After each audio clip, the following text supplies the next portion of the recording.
The Ventex console precisely and conveniently displays the fluid amounts for infiltration.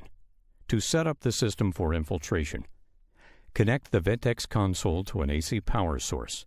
Be sure the cord and all applicable foot switch cords are connected.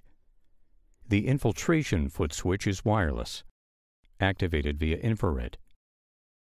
However, the system comes with corded foot switches as well for backup. Turn on the Ventex console.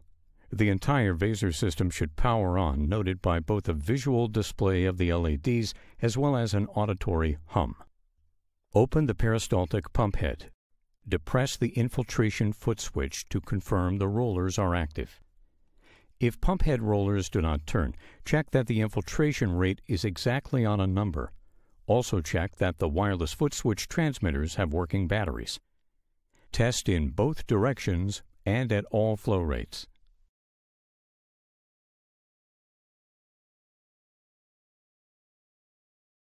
Now you are ready to connect the infiltration tubing.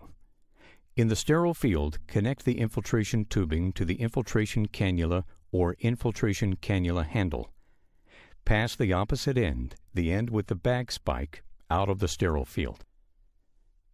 With the infiltration tubing bag spike toward the sterile fluid bag, center the silicone section of the infiltration tubing inside the pump head.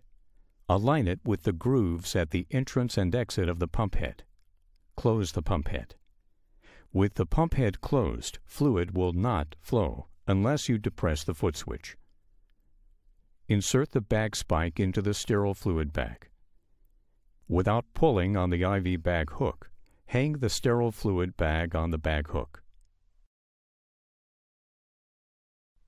Using the infiltration rate control, select the flow rate indicated on the Ventex front display panel. The infiltration flow rate is measured in milliliters per minute. Using the infiltration forward-reverse switch, select the flow direction. Fluid should be pumped toward the patient, indicated by the forward switch.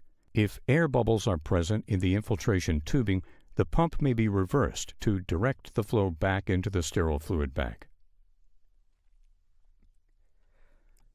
Prime the infiltration tubing by depressing the foot switch to fill the line.